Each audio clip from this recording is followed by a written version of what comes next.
The day the bandages were removed from my eyes, I jokingly pretended I was blind. That same night, my best friend was on top of my husband, panting heavily. Realizing that I couldn't see, their faces were full of satisfaction and pleasure. Worried that I might hear something suspicious, my best friend whispered, Jasmine, I'm just giving your husband a massage. When I heard Clara Merling's voice, I bit my lips so hard that I almost drew blood, but I stayed silent. I let out a faint and pretended to be asleep. The bed was shaking. The three of us were lying there, me, my husband Tim Grant, and my best friend Clara. It was the third day since I was discharged from the hospital. Ever since I told them I was blind, Clara had moved into my house to take care of me, which also included giving my husband his massage at night. Their clothes were all tangled together on the floor. They were curled up in the bed, trembling under the covers, the atmosphere charged with lust. One was my husband, and the other was my best friend. Weren't they afraid of being seen? Of course they weren't afraid, because they thought I was blind. Opening my eyes in the dark, a wave of nausea surged in my stomach. I had to bite my lip to hold it down. They didn't know I was pretending. They thought I couldn't see, and they did whatever they pleased. For the thrill of it, the three of us ended up in the same bed. Clara wore my $1 million jewelry, ate luxury meals in my mansion, dressed in my designer clothes, and carried my bags.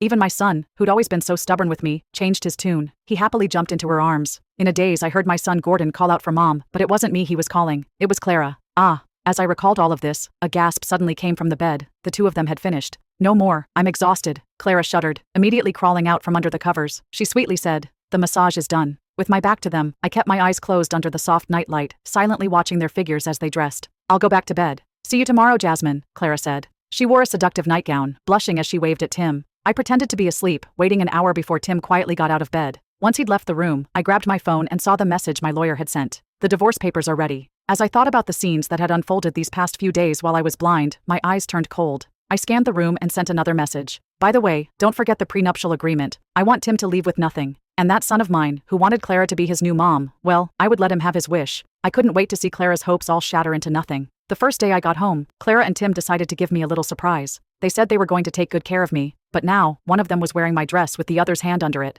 and that was just on the first day. When I found out Tim and Clara were cheating right in front of me, I didn't make a scene. Instead, I quietly turned on the villa's security cameras and acted like everything was fine, letting them care for me however they liked. But what really broke my heart was my son Gordon. He was exactly like Tim. They shared the same cold, calculating look. Not only did Gordon cover for his dad, but he even slipped sleeping pills into my milk and brought it to me. "If Mom drinks this milk every day, can Clara be my mom forever?" Hearing those words as I hid behind the door sent a chill down my spine. I'd been there for him from the moment he was born, taking care of him nonstop. I even sacrificed most of my work to focus on him and our family. He had everything: expensive toys, trips to the amusement park every chance I got, the best clothes and food. Even when he threw tantrums, I handled it with patience. I never once thought about hurting him, even when he bit me hard enough to draw blood. But now, "Mom, have some milk." He stood there with that cup of drugged milk, looking so excited, urging me to drink it. I felt disgusted, but tried to hide it. I pretended I didn't know, took a sip, and played along. Afterward, Gordon ran off, happy and skipping as he left. He didn't forget to call back to me, "Faster, Mom." At that moment, everything shifted.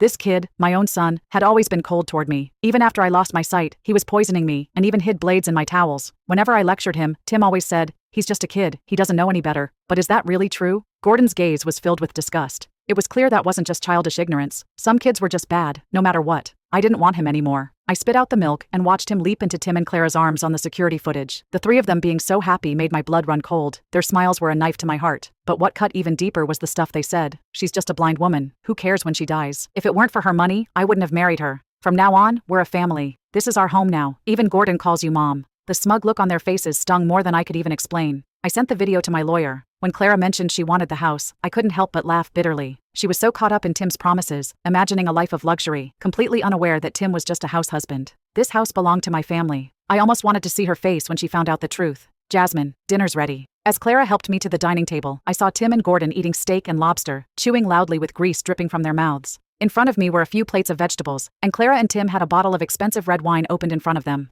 "Oh no, I accidentally spilled the wine. There's a strong smell of alcohol." Clara waved her hand dramatically, her face plastered with fake sympathy, as she gently sat me down and served me some vegetables. "The doctor said you need a light diet, so I made all vegetarian dishes for you." "Vegetarian?" Across the table, lobster steak and chicken soup were on display, and she was telling me this was a vegetarian feast. Gordon, feeling like I'm no longer in charge, chewed his food loudly and deliberately took huge bites of the steak right in front of me. He mumbled as he reached for a lobster. "Mom, look at me. I can eat broccoli all by myself now." He shoved a piece of lobster into his mouth as he said it. Tim chuckled, exchanged a pleased look with Clara, and grinned proudly. "Our son's awesome, huh?" I might be blind, but my nose still worked. My fist clenched under the table, and I could feel Clara's gaze on me. She seemed a bit confused. "Jasmine, are you really blind?" I shuddered. My heart skipped a beat as her eyes locked onto me, suspicion creeping into her voice. Maybe she realized something was off, but it didn't matter. I steadied myself and suddenly grabbed her wrist. She flinched, startled, and instinctively tried to pull away. What are you? Clara, why do I smell beef and chicken soup? I beat her to the punch. Clara froze for a second, her brows relaxing, and then she smiled. You're mistaken, Jasmine. It's probably from the neighbors. She picked up her fork and started stirring my bowl, but I caught the moment when she spat into it. She picked up a piece of veggie and moved to feed me. Just eat up, Jasmine. The food's getting cold. Tim and Gordon looked on, a mix of smugness, excitement, and mild disgust in their expressions. No one stepped in to stop this. I took a deep breath, turned my head, and dodged her hand. Ugh, Clara, this smells terrible. This vegetable's gone bad, right? Just throw it away. It's not worth eating. The fork clattered to the floor, and Clara clenched her jaw. Fine, she muttered through gritted teeth. As disappointment spread across the faces of Tim and Gordon, the last thread of hope I had shattered. I was indeed blind. I had actually gotten tangled up with a bastard and gave birth to a terrible child. Fortunately, I still had a way out. The dinner was awkward, the air thick with tension. The next day, after Gordon left for school, Tim and Clara made their move. Clara, doused in perfume and dressed in as little fabric as possible, linked hands with Tim, ready to head out. Oh, Gordon has some school activity, so I'm going with Tim to attend. He's just so cute, you know? I'll tell you all about it when I get back. Tim's hand rested on Clara's backside as he urged her to hurry, saying they'd be late if they didn't leave right now. Their smiles were so obnoxious that it almost hurt to look at them. Without waiting for me to say anything, they rushed out the door. Once they were gone, I stood up from the couch and stepped on the clothes Clara had left behind, my mind racing. I sent a message and waited by the door. I couldn't take it anymore. Today, I was going to kick them out of this villa for good. A few minutes later, there was a knock at the door.